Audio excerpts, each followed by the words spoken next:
Hello, hello, and welcome. I have a cancer journey to share with you.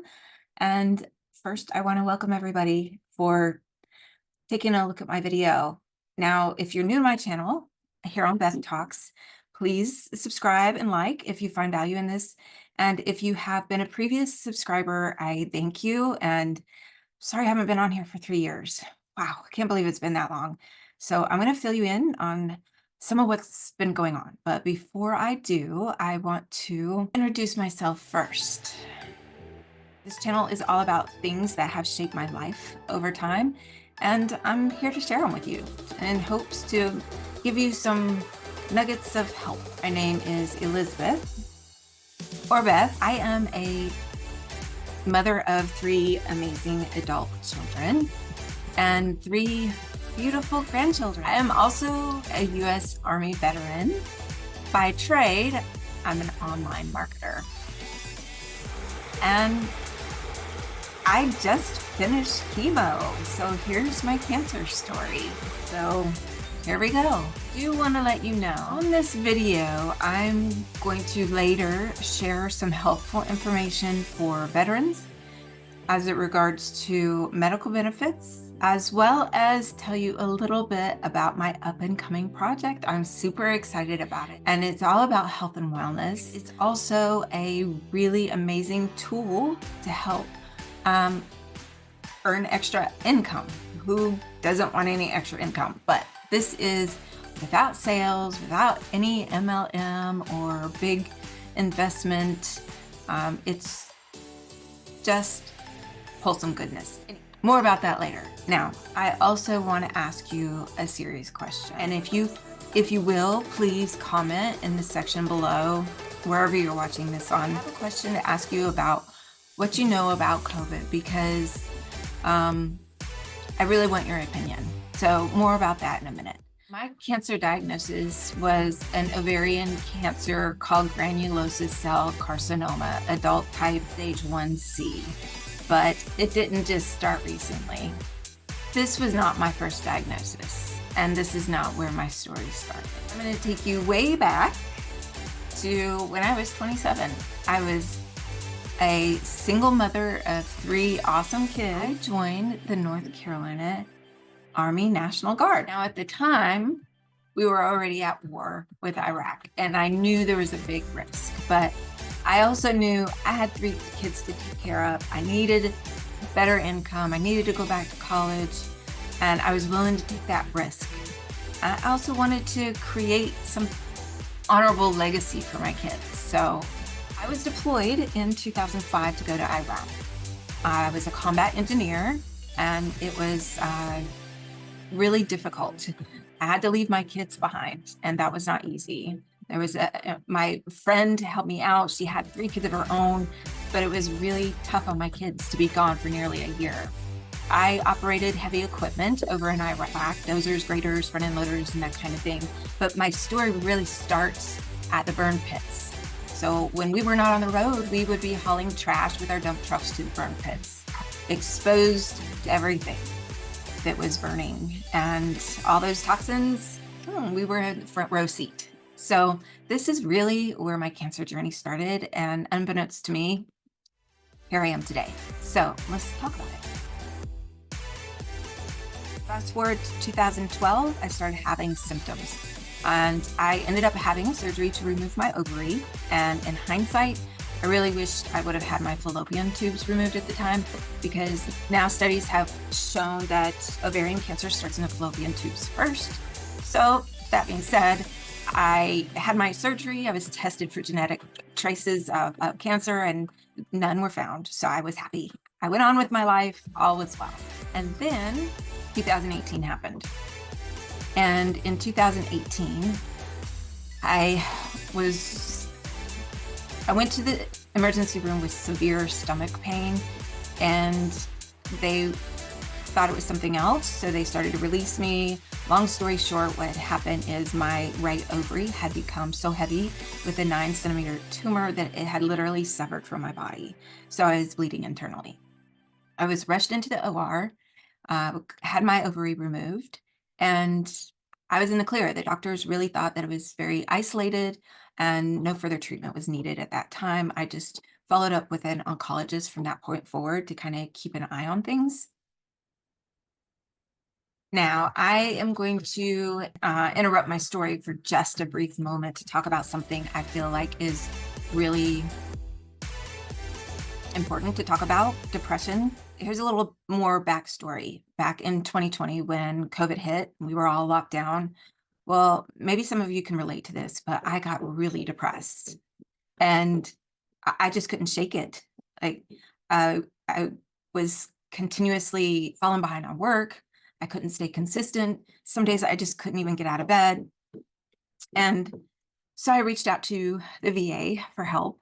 And maybe some of you guys can relate, guys and girls can relate, but I would schedule appointments for therapy and I would cancel them over and over again. I just felt weak for asking for help. And, there's a stigma with mental health, and we really got to turn this around because asking for help is actually a strength, not a weakness. And I couldn't see that at the time. So, when I got this second diagnosis of cancer, I was actually relieved. And this may sound really strange, but I finally had something that made sense why I was feeling so awful for the last 3 years. So I'm in therapy now, finally. And once I finally quit being so hard on myself and accepted the help, now I feel a lot more in control of my life. I feel better from the inside out. And I wanted to mention this to you because maybe you or somebody you know or love is suffering from depression. Well, there may be something more to it. So pay attention to your body. I wasn't paying attention to all the flags. So maybe this video will help encourage you to reach out and get checked out. So that being said, on back to my story. I want to ask you this question that I had mentioned earlier. Give me your opinion based on what you know, because this next part really had me questioning how and why my cancer came back this year, in 2023. So here's the thing, and I don't want to say it, but back in 2020, when all this COVID stuff started, I got one of these here. And well, I got two of them. Back in September 2023, I ended up getting my third bout of COVID. And just the month before, I had gone to my oncologist and they ran a blood test called CA-125, which is commonly used to check for trace markers of warning signs of cancer. Well, in August 2023, my CA-125 was completely normal, no red flags. September, I had COVID, woke up with a fever, and felt a sharp pain in my stomach. I knew exactly what it was then. It wasn't confirmed, but I knew what it felt like in 2018, the first time, and this time it felt just like that. So I knew what was going on. I called my doctor, asking for an appointment. So a couple of weeks later, I went in to see my doctor. I was still in a lot of pain. So he sent me for a CT scan just to see if there was anything to be concerned about. Well, in October, my doctor called me, wonderful doctor, love him, saved my life, by the way. His medical staff are amazing, by the way. I want to give them a shout out because they are amazing people. Anyways, so my doctor called me in October and confirmed what I already knew. My cancer was back. It was back in my left ovary and it had spread to other areas. So I scheduled for a surgery, and on November 3rd, 2023, I had my surgery. But prior to that, the time that I was waiting on my surgery, I actually was really thinking about wanting to stay mentally and physically strong through this and do my best to combat my weakness and help my body. So I signed up for a 100 squats a day challenge with the American Cancer Society the beginning of October. But in 2 weeks, I was at a point where by mid-October, I was in so much pain, I couldn't do it anymore. And then by November, when I had my surgery, I could barely walk at that point. So it was really fast getting through that. So I went to my surgery in November. doctor thinking it was only going to be an hour or so, but I was actually in surgery for over 4 hours. They found 7 tumors, all were removed, so I was recommended for chemotherapy at that point as a preventative, just to make sure everything was a-okay. Well, it was not a-okay. After my surgery, I ended up having a serious infection after my surgery, and it sent me back to the hospital for 8 days. I had a drain tube placed. I came home with it attached to my hip. It was really gross. But eventually I healed from the surgery and started my chemotherapy. Now, I will not lie to you. Before I started chemotherapy, I was terrified. I didn't know what to expect for that first treatment. I didn't know how I was going to feel or what was going to happen. I was having a lot of anxiety about my hair loss. I knew it was coming. And I am going to put that on a separate video because hair loss in itself is pretty traumatic. So I feel like that deserves a video all on its own. But as far as my treatments go, the plan was to get 6 treatments of carboplatin and Taxol, all 3 weeks apart, which went according to plan with the exception of the first treatment. My white blood cell count went down to 0.007, which means I basically had no immune system. And so I ended up having to get the Neulasta shots from that point on, which I'll talk about a little bit later. It gave me an immune system, but it gave me terrible bone pain. So I'll talk about that a little bit later. But once we got the immune system straightened out,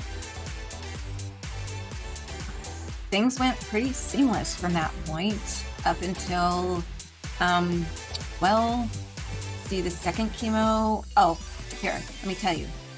After the second chemo treatment, I started feeling a lot of neuropathy in my hands. So my boyfriend got me some cold packs.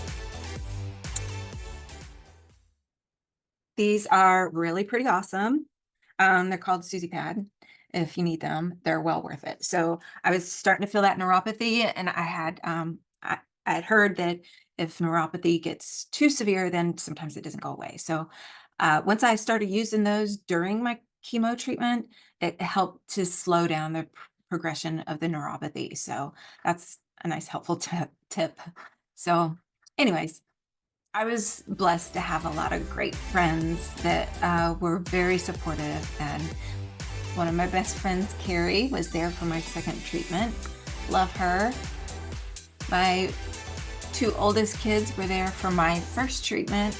So grateful. They made it a lot of fun. But then by the time I got to chemo treatment number 3, my doctor wanted me to go to get a CT scan just to see how things were going halfway through.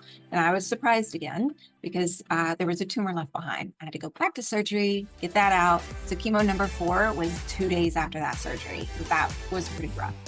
So I got through it, and my boyfriend pulled me through chemo number 4 and 5, went pretty seamlessly for the most part. And my oldest daughter, Olivia, again pulled me through to chemo number 6, while my youngest daughter, she was at home with a newborn baby. More about him later. So now, April 11th, 2024, I am officially done with chemo. I felt like a superhero after all that was finished. So now, here we are today. As April 25th, it's exactly 3 weeks from my last treatment. I had my final CT scan today, and I'll have the results within the next 24 hours, where it will be official that I am done with cancer and forever. Yay! Now, I'd like to share some of my symptoms of what I experienced throughout my treatments. But before I do, I want to mention something here that is really important for veterans, as well as anyone who's been diagnosed with cancer or has a family or a loved one that has been diagnosed with cancer. Now, all this that I've gone through, as tough as it has been, I have been very lucky to have the VA. And before I got approved for VA medical, I'd heard a lot of negative things about getting medical from the VA, and I found none of it to be true. The VA has been wonderful to me. And I actually got to keep the same oncologist that I had before through a community care plan. So I didn't miss a beat. And I'm so grateful for that because with a diagnosis like this, it has the potential to be financially devastating. And I've heard stories of people, even with good insurance, having to spend hours on the phone disputing every little charge. And it's overwhelming. I just can't imagine having to deal with that on top of everything else.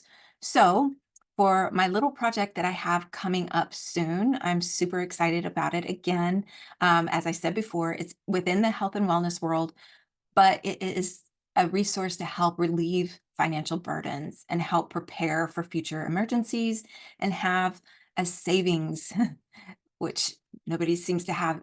Savings are like disappearing these days. So it's a great way to have extra income on the side without having to sell products or make some big investment or ask your friends and family to buy into something you're doing.